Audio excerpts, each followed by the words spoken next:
When people describe particularly evil individuals or regimes, why is it that they use the terms Nazi or fascist, but almost never communist?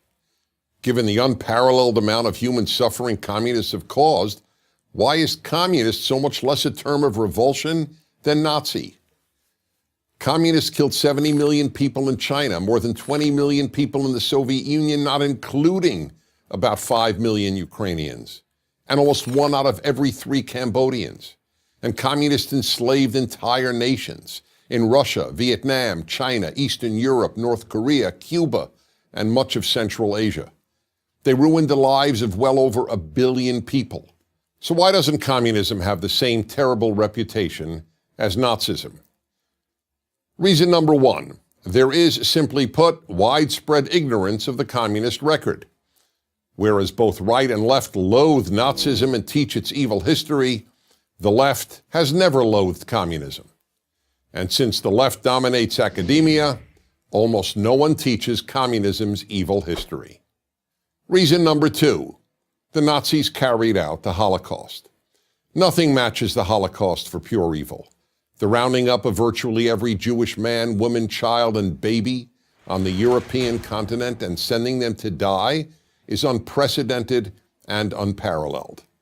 The communists killed far more people than the Nazis, but never matched the Holocaust in the systemization of genocide. The uniqueness of the Holocaust and the enormous attention rightly paid to it have helped ensure that Nazism has a worse name than communism. Reason number 3, communism is based on nice-sounding theories. Nazism isn't. It's based on heinous-sounding theories.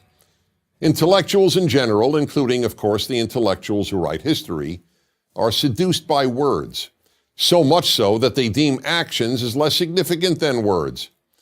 For that reason, they haven't focused nearly as much attention on the horrific actions of communists as they have on the horrific actions of the Nazis. They dismiss the evils of communists as perversions of true communism, but they regard Nazi atrocities, correctly, as the logical and inevitable results of Nazism. Reason number 4, Germans have thoroughly exposed the evils of Nazism, have taken responsibility for them, and have attempted to atone for them. Russians have not done anything similar regarding Lenin's or Stalin's horrors. To the contrary, Lenin, the father of Soviet communism, is still widely venerated in Russia.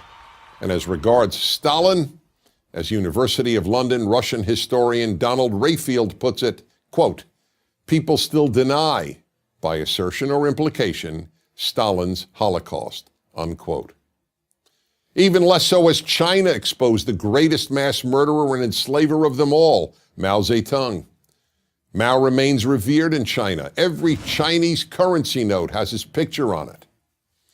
Until Russia and China and Vietnam and Cuba and North Korea acknowledge the evils their countries committed under communism, communism's evils will remain less known than the evils of the German state under Hitler. Reason number 5, communists murdered mostly their own people.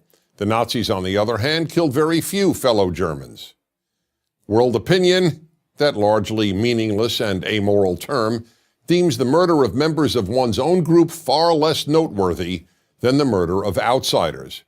That's why, for example, blacks killing millions of fellow blacks in Africa elicits almost no attention from world opinion. And reason number 6, in the view of the left, the last good war was World War II, the war against German Nazism and Japanese fascism. The left does not regard wars against communist regimes as good wars.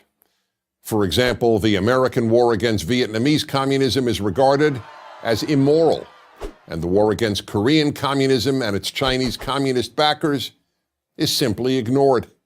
Until the left and all the institutions influenced by the left acknowledge how evil communism has been, we will continue to live in a morally confused world. In the meantime, all good people owe it to the victims of communism to learn what happened to them. Even worse than being murdered or enslaved is a world that doesn't even know that you were. I'm Dennis Prager.